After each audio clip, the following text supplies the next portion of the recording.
Hay, buhay, bakit kaya ang traffic na? Naiinip na tanong ni Vince sa sarili habang nasa loob ng kanyang kotse at nagmamaneho. Malapit sa kinaroroonan ay natanaw ng binata ang isang fast food chain. Nagpa siya siyang huminto at pumasok sa naturang kainan. Ano kayong masarap orderin? Chicken with rice o pancake with coffee? Mga bulong na tanong niya sa sarili. Sa huli ay pumili na si Vince ng mauupuan na mesa sa loob ng fast food restaurant habang dala ang pancake at kape. Hay, salamat at nabusog na ako. Wika niya sa isip noong naubos na ang kanyang in-order. Nauuhaw ako makahingi nga ng service water sa counter.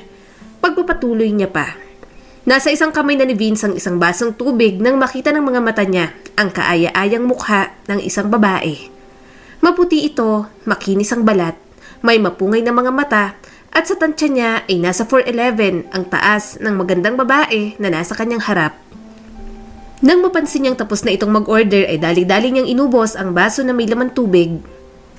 Miss, tulungan na kita sa food tray mo. Wika niya sa babae nang akma na nitong kukunin ang mga orders na nakalagay sa isang tray. Wag na at may crew naman na pwedeng utusan, mister. Pagtanggi ng dalaga sa tulong niya sabay balik ng tingin sa cashier on duty. Hinarap niya ang magandang babae. Miss, mukhang busy ang karamihan ng mga crews ng fast food chain na to ngayon. Kaya naman, hayaan mo na akong tulungan ka para hindi ka mahirapan at makain mo na agad ang mga orders mo. Dahil sa pagpupumilit ni Vince na tulungan ang dalaga na bitbitin ang food tray nito, pumayag na rin ang babae. Nilapag niya ang pagkain binili nito sa mesang piniling upuan. Salamat sa tulong mo. Matipid na sabi ng dalaga na taglay pa rin ang seryosong mukha hanggang sa mga oras na yon.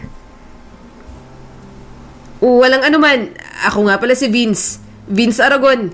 Pwede ko bang malaman kung anong pangalan mo, miss? Sorry, hindi ako interesadong makipagkilala, Mr. Vince Aragon. Salamat ulit sa tulong mo. Supladang tugon nito. Miss Ganda, sige na. Ibigay mo na sa akin ang pangalan mo para patas na tayo. Alam mo na kasi ang first name at last name ko eh. Nang bola ka pa, naiiritang tono na wika nito. Hindi kita binobola, miss. Totoong maganda ka talaga. May diferensya bang mga mata mo at hindi mo napapansin na may diferensya ang paa ko? Please, give me your name. Nakikiusap na tanong ni Vince. Gusto ko na kumain, Mr. Vince Aragon. Pwede bang pakainin mo ko ng mga orders ko ng matiwasay sa loob ng fast food chain na to? Nang marinig ang mga katagang yon, tinalikuran na ni Vince ang dalaga at umalis na sa mesa nito. Ayaw niya na patuloy pang maging hindi komportable sa kanyang babae. Bakit ang bilis ng tibok ng puso ko? Tanong niya sa sarili habang nakaupo sa driver's seat ng kanyang kotse. Nasa labas siya ng fast food chain at tinatanaw ang dalaga na nagpatibok ng puso niya sa hindi inaasahang panahon at pagkakataon. Ang init! Wika ng dalaga noong nakalabas na ito sa fast food restaurant. Pagkalipas lamang ng ilang minuto ay may mabilis na umagaw ng bag ng dalaga mula sa balikat nito. Magnanakaw! Tulong! Ang bag ko kinuha sa akin ng lalaking yon! Sigaw nito sabay turo sa tumatakbong lalaki. Nakita at narinig ni Vince ang pagsigaw nito. Sa direksyon niya tumatakbo patungo ang magnanakaw. Agad naman siyang lumabas ng sasakyan para pigilan na makalayo pa ang kumuha ng bag.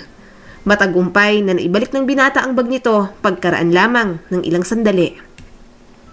Salamat at tinulungan mo ako ulit, Mr. Aragon.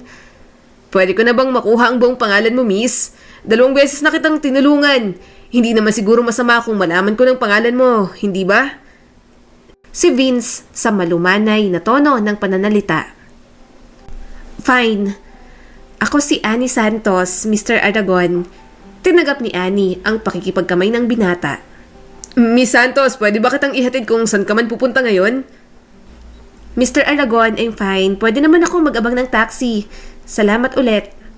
Hayaan mo na akong ihatid ka kung saan ka man pupunta. Nang sa ganon, makampante ang loob ko na safe ka, Miss Santos. Bakit ba ang kulit mo, Mr. Aragon? Napipikang tanong nito. Hayaan mo na kasi ako sa gusto kong gawin para hindi ka na mapikon sa akin, Annie. Annie? Bakit parang nagulat ka riyan na tinawag kita sa first name mo? Nakangiting tanong nito. Sino ang nagbigay sa'yo ng karapatan para tawagin ako sa first name ko, Mr. Aragon? Patanong na sabi ng dalaga. Alam nga namang Miss Santos palaging itawag ko sa'yo habang magkasama tayo. Masyado naman yatang formal kapag nangyari yun, hindi ba? Sige na nga, Mr. Aragon. Payag na ako sa alok mong free ride sa akin. Ay, salamat at pumayag ka rin sa offer ko, Annie.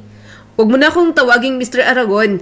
Siguro, gets mo naman na ayoko na masyadong formal ang tawag mo sa akin dahil wala naman tayo sa opisina. Anyway, punta na tayo sa loob ng kotse ko. Sa bahay namin ako magpapahatid. Ayos lang ba yun sa'yo, Vince? Oo naman, walang problema. Medyo malayo kasi ang bahay namin mula rito. Ayos lang talaga, Annie. Pagkarinig niyon mula kay Vince, sinabi na ni Annie ang detalyadong address ng bahay nito.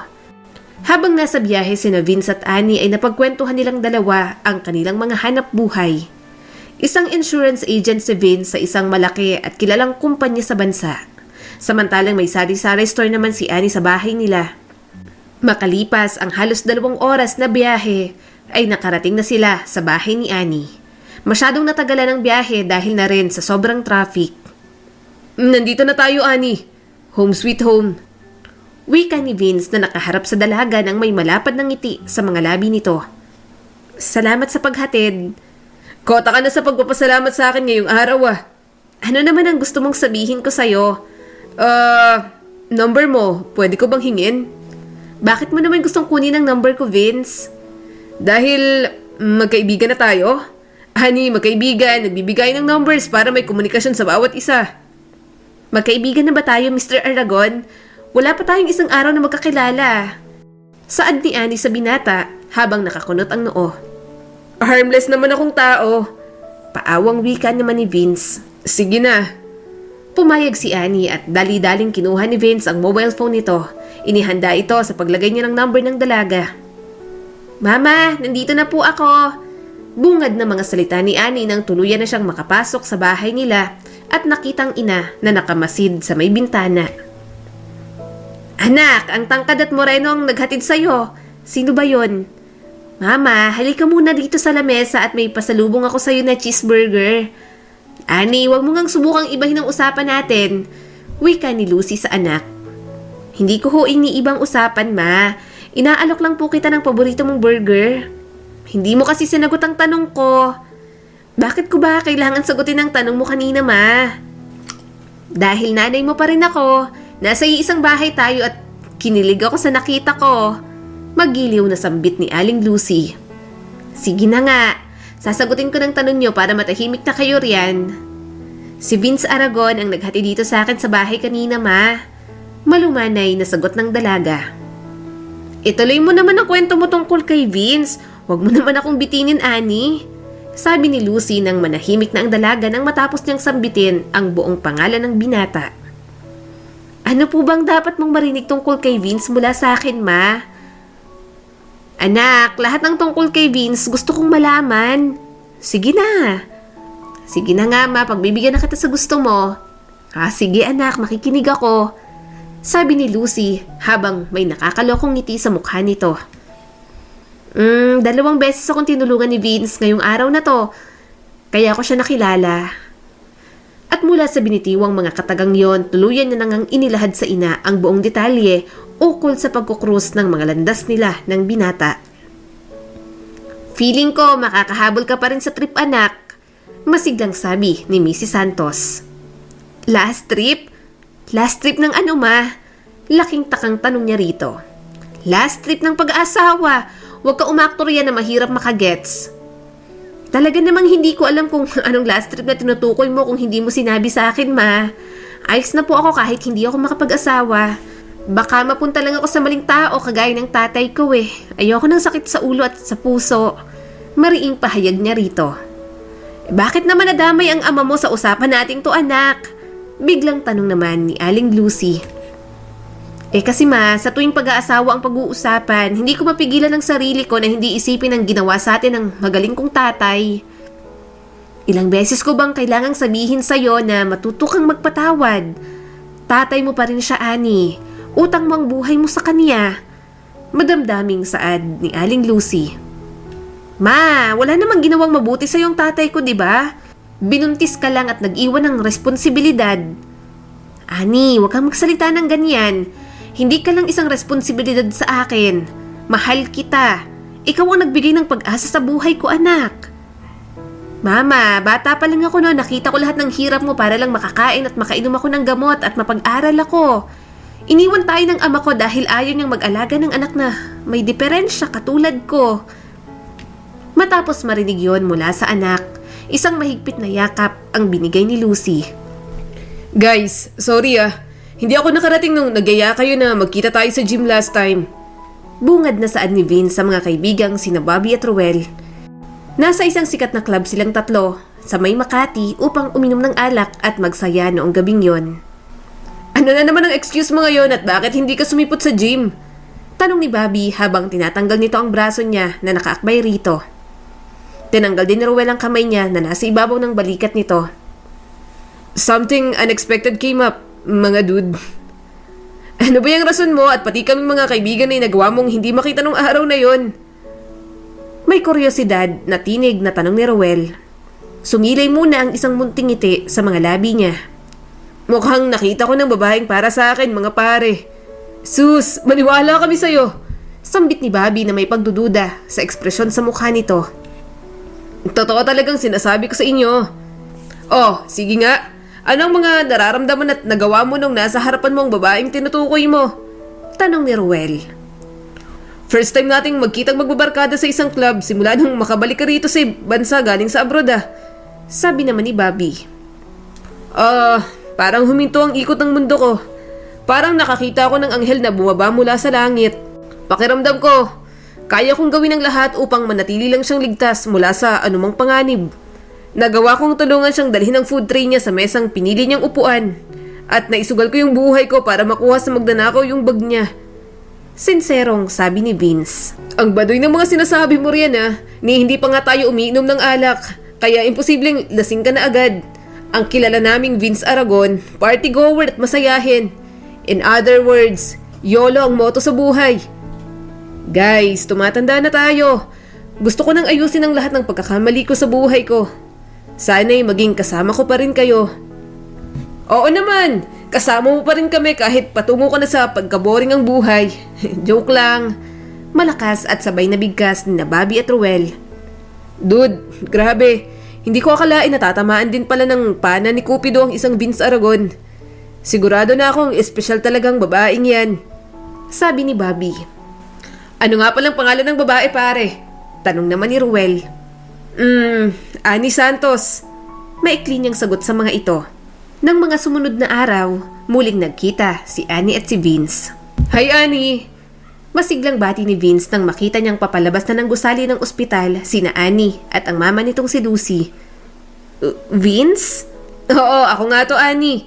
Wika ng binata matapos matanggal ang shades. Bakit nandito ka sa ospital?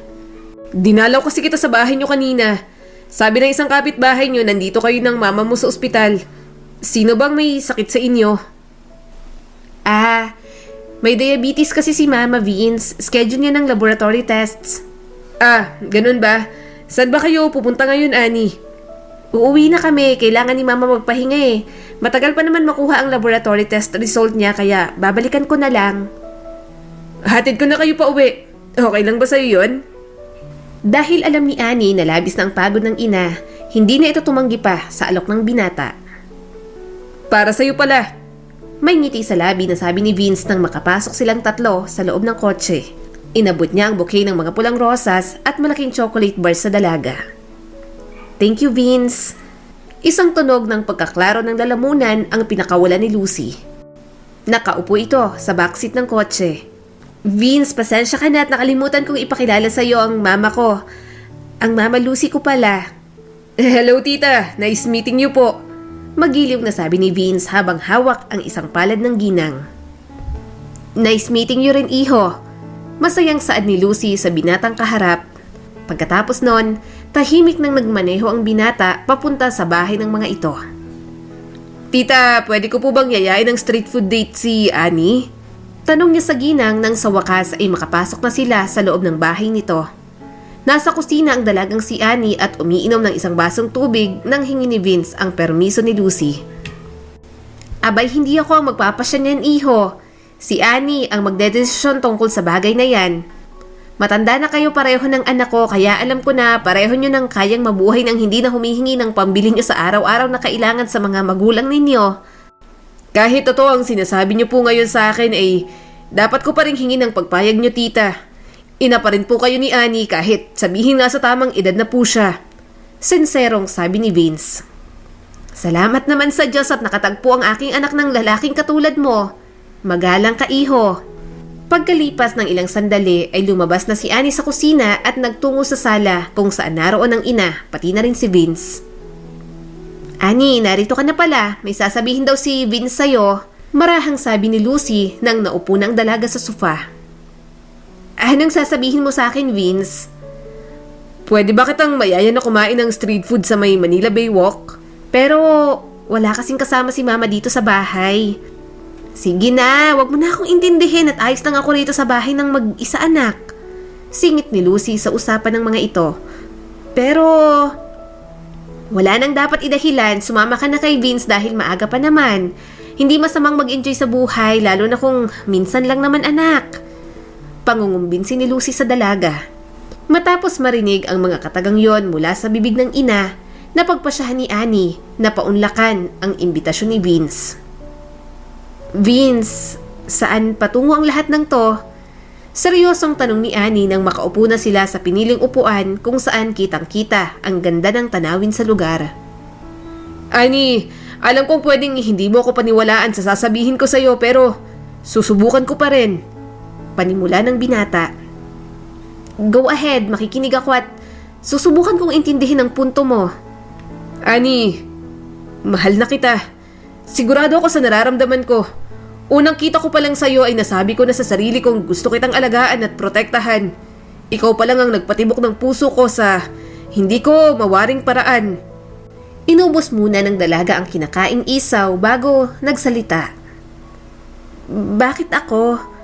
Ano klaseng tanong yan? Come on, Vince. Ako ang unang nagtanong kaya sagutin mo sana. Nasabi ko na kasi kanina, bago ka pa man magtanong, Annie. Importante sa akin ang honesty at loyalty, Vince. At higit sa lahat ay marunong maging responsable sa buhay ang taong gustong pumasok sa buhay ko at ni Mama. Alam kong may mabigat kang dahilan kung bakit mo nasabi ang mga yan. Pwede ko na malaman ang mga seryosong rason, Annie. Bata pa lang ako, iniwan na kami ni Mama ng Papa ko dahil hindi niya kaya ang payak na pamumuhay.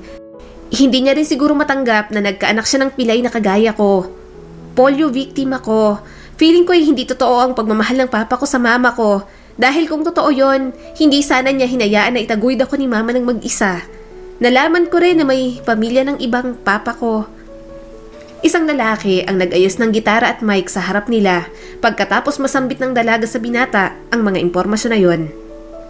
Kumanta ito ng isang love song na labis na nagpaantig sa puso ni Annie sa kantang narinig kung kaya't hindi niya napigilang tumulo ang mga luha mula sa mga mata. Siguro dapat ko na rin sagutin si Vince ng matamis kong oo. Ilang buwan na rin naman siyang matyaga at masugid na nanliligaw sa akin eh. Sabi ng isang bahagi ng isip ni Annie habang sinusuklay ang buhok sa loob ng kwarto na nakaharap sa salamin. Pagkatapos noon, agad siyang nagbihis ng damit na pang-alis. Sumakay siya ng taxi upang magtungo sa opisina ni Vince. Jan, totoo bang nabalitaan kung nasa ospital ngayon ang anak kong si Brandon dahil sa dengue? Nag-aalalang wika ni Vince. Nasa ganoong sitwasyon ng binata nung akmang papasok sa loob ng opisina nito ang dalagang si Annie. Jan, go ahead. Tell me the details. I want to know. Walang hiya ka, Vince. Manloloko ka. Malakas na sigaw ni Annie nang tuluyan ng lumaki ang bukas ng pinto ng opisina ng binata. Annie! Gulat na sambit nito ng matanawang dalaga sa pinto na umiiyak. Vince, ipaliwanag mo naman sa akin kung paano mo natiis na gawin akong isang malaking tanga. Pinatay nito ang cellphone nang hindi pa tapos ang pag-uusap nila ni Jan. Gusto kasi nito na ibigay ang lahat ng atensyon kay Annie ng mga oras na yon. Annie, hindi kita kailanman niloko at hindi kita magagawang lokohin dahil sobra kitang mahal. Panimula ni Vince sa paliwanag nang sa wakas ay maisarado na ang pinto ng opisina at maayos nang nakaupo si Annie sa visitor's chair. Sino si Brandon? Alam kong narinig mo ang pag-uusap namin ni Jan sa cellphone kanina. Bakit ko pa kailangang sagutin ang tanong mo? Dahil gusto kong marinig mula sa'yo ng maayos kung sino talaga siya sa buhay mo. Anak ko siya kay Mika. Mika? Si Mika na asawa ng kapatid mong si Jan, ang nanay ng anak mo? Oo, nanay si Mika ng anak ko, Ani. Paano nangyari yon? Ibig sabihin, dati mong girlfriend si Mika? Parang ganun na nga pero hindi rin eh. Anong ibig mong sabihin ang sagot mong yan? Maloko ako noon. Minahal ako ng wagas ni Mika pero hindi ko siya minahal pabalik. Tinakbuhan ko silang dalawa ng anak ko nung nalaman kong buntis na siya. Hindi pa ako handang maging tatay at asawa nung nabuo si Brandon sa sinapupunan ni Mika. Si Jan ang sumalo sa responsibilidad na ako dapat ang gumanap. Dahil matagal niya na palang mahal ng lihim si Mika bago pa man ako pumasok sa buhay niya. Naghari ang katahimikan matapos ang paglalahad na yon. Ani, nakikiusap ako sa'yo na huwag kang umalis sa buhay ko. Ikaw kasi ang isa sa mga nagbibigay saysay sa buhay ko ngayon. Lumuluhang wika ni Vince at pagbasag ng katahimikang naganap. Iniangat ni Annie ang mukha ng binata at puno ng pangunawa ang binigay na tingin dito bago nagsalita. Nakikita ko sa mga mata mo na gusto mo nang itama ang maling nagawa mo noon. Pagkatapos marinig ang mga katagang yon, hindi napigilan ni Vince ang sarili na halikan ang mapulang labi ni Annie. Vince, sorry Annie, nahalikan kita ng wala sa tamang oras. Okay lang yun, Vince. Nagpunta rin naman ako dito para ipaalam sa'yo na sinasagot na kita. Oo, papayag na ako maging girlfriend mo, Mr. Aragon. I love you. Totoo bang narinig ko na girlfriend na talaga kita? Oo naman, pero siguro asikasuhin mo na muna yung mga dapat mong ayusin. Naisalba ang buhay ni Brandon dahil sa dugong naisalin dito mula sa biological father nitong si Vince nung araw ding iyon. Dahil pareho na silang nasa 30s ang edad, hindi na nagtagal pa ang pagiging magnobyo ni Annie at Vince. Nagpakasal silang dalawa sa isang malaking simbahan kung saan lumaki si Annie. Love, salamat at hindi ka nagsawang suyuin ako noon kahit na pinapahirapan kita. Annie, sa'yo ko lang naramdaman ng tunay na pag-ibig. Dahil doon ay karapat-dapat kang hintayin at ipaglaban. Masuyong sambit ni Vince habang katabi ang asawa na nakahiga sa kama. Vince, inaantok na ako. Pwede bang matulog na tayo?